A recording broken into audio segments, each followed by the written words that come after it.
Hey everyone, today I'm going to try my hand at breaking down a movie. What this means is I'm going to break it down scene by scene and kind of dissect it so I can see its structure. I think this is an important exercise you can do as a filmmaker and writer because once you can identify the structure of films that have worked, you can then apply it to your own films or movies or whatever. So without further ado, let's take a look at one of my favorite movies of all time, and that would be Miracle.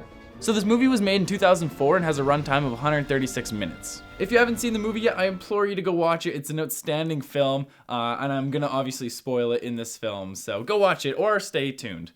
So let's begin. The prologue. So this movie's based on a true event that happened in 1980. So what they do for the opening credit sequence is kind of march you through the 1970s to put you in the world that the characters are living in and that we're gonna be experiencing. Act 1, intro to the A story.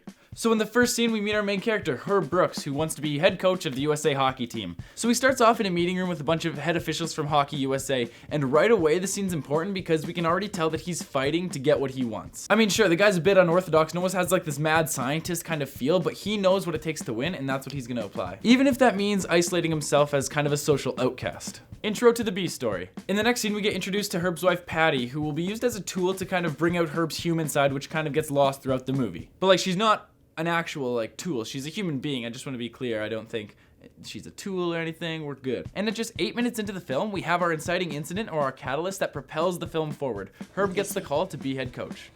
I got the job. Which is good, because if he didn't get the job, then that'd be the end of the movie, and we'd be following this guy who didn't get the job, and that's no fun. Skip forward to the tryouts and we meet some of the players that will eventually be on the team. And we also meet Coach Noah Emmerich in this beautiful scene where he kind of almost highlights Herb mad scientist unorthodox ways. You're missing some of the best players. I'm not looking for the best players, Craig. I'm looking for the right ones.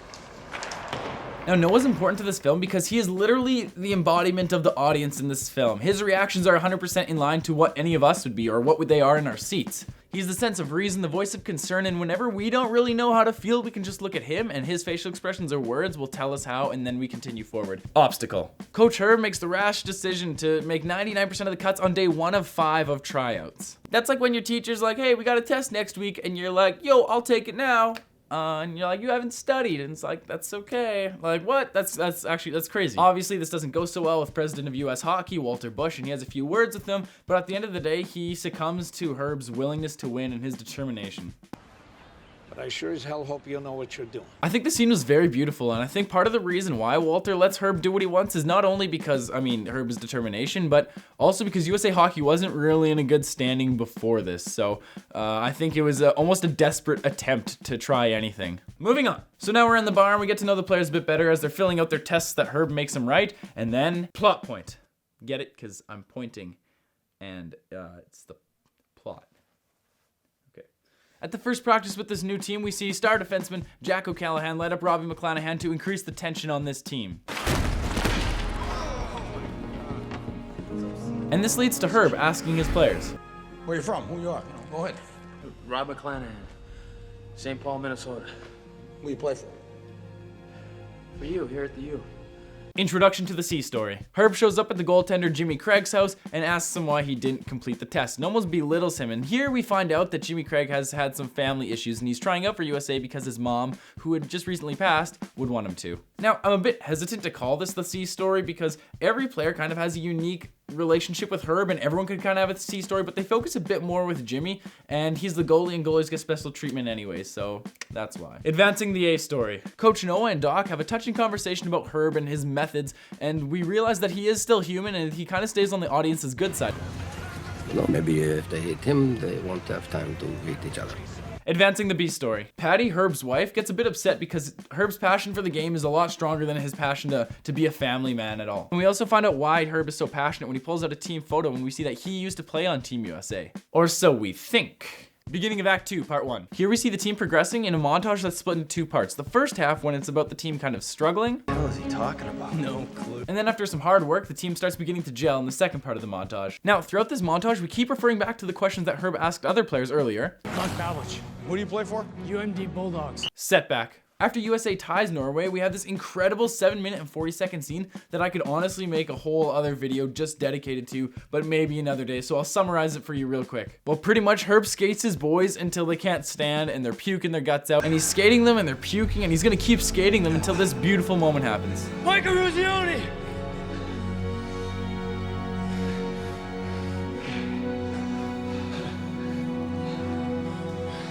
We're through Massachusetts.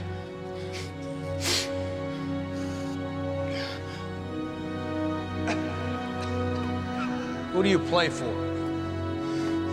I play for the United States of America.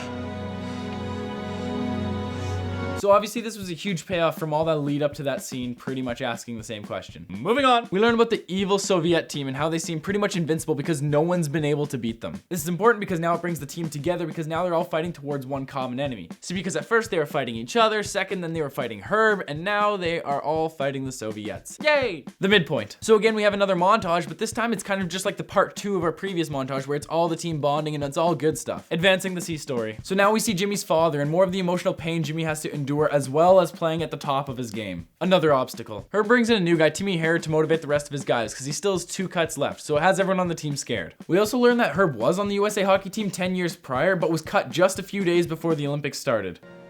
He'll do whatever it takes. Advancing the B story. Patty tells Herb not to be so focused and says this about hockey. Say you work too hard teaching a simple game.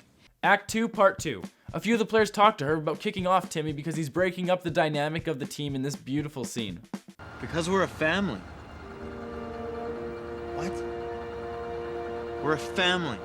Herb agrees and he's glad that his team is so well connected. Well, isn't that sweet? Setback. Despite the team being all lovey-dovey, they play the Soviets in an exhibition game and lose a humiliating 13-2. And on top of that, star defenseman Jack O'Callahan gets hurt. And then after the game, we kind of advance the C story a bit with Herb threatening Jimmy Craig's position. I want to see that kid in the net who wouldn't take the test. Raising the stakes. So not only do you have to win for your country if that wasn't pressure enough, he's also feeling pressure from President of the USA Hockey Walter Bush again to cut his newly hurt player. A quick triumph. So in the next scene, Herb actually goes against what USA Hockey has to say again and goes with his gut rather than logic. He decides to keep OC rather than bring in someone new who could potentially disrupt the dynamic of this team, which is the essence of Team USA in the 1980s. Beginning of Act 3. The Olympics have begun, goals are being scored, players are being hurt, and coaches are motivating their players to fight through the pain. That'll get him going. Get off me! Oh yeah. Will that make you happy? Progression. What we see next is 6.5 minutes of lead up where Team USA plays 4 games, wins them all with awkward little interviews in between, advancing the B story. Now Herb actually skips the last media conference so we can spend time with his family. Now in the scene, for the first time ever, we see that Herb is actually doubtful of winning. And now Patty is actually the one who's the emotional rock who's saying you can do it and flipping her views on hockey. Even though we don't see Patty much, we can see how she's grown with Herb and gone along this journey with him. The lead up. What's next is just the lead up to this final game and of course the iconic speech that everyone knows. If we played them 10 times, they might win 9. But not this game. Not tonight. I won't include it all, but if you haven't seen it, please go watch it. If you have to just watch one part of the film, watch that part because it's so good. The climax. The moment we've all been waiting for. Team USA plays the Soviets in the semifinal match. Again, this is one of those scenes where I could probably make a whole other video about, but I'll just try to summarize it again for you real quick. So it's a very back and forth game and the US are showing great resiliency throughout, not like their blowout last time. So the total game time in this film is actually just under 24 minutes and has amazing cinematography that keeps you interested and feels like you're actually on the ice with the players. Resolving the B and C stories. Team USA wins and move on to the gold medal round, but what I like what Gavin O'Connor, the director, did here is he solves both the B and C plot with Patty and Jimmy Craig without using dialogue with these looks here.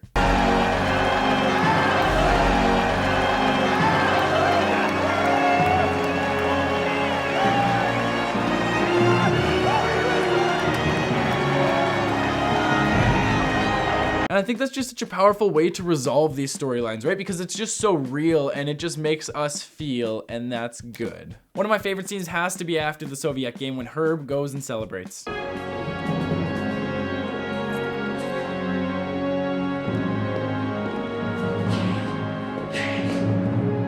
just think it plays so much with Herb's character. You know, he's not the flashy kind who runs out there and it's all about me. He just wants that moment for himself because this meant a lot to him, but he doesn't let anyone know that because it was always team focused. I just think it was so beautiful how that was done and shot and acted. Everything was perfect about that. We see the gold medal ceremony where Team USA wins and Herb's voiceover concludes this beautiful movie.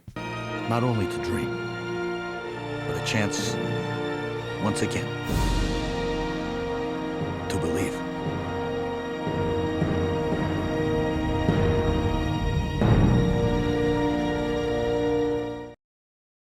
Thanks so much for watching, I really appreciate it. This is my first ever real movie breakdown, so tell me how I did. Did I completely ignore parts that shouldn't have been ignored, or did I go into too much detail that didn't need to go into detail? Let me know and we can have a conversation back and forth.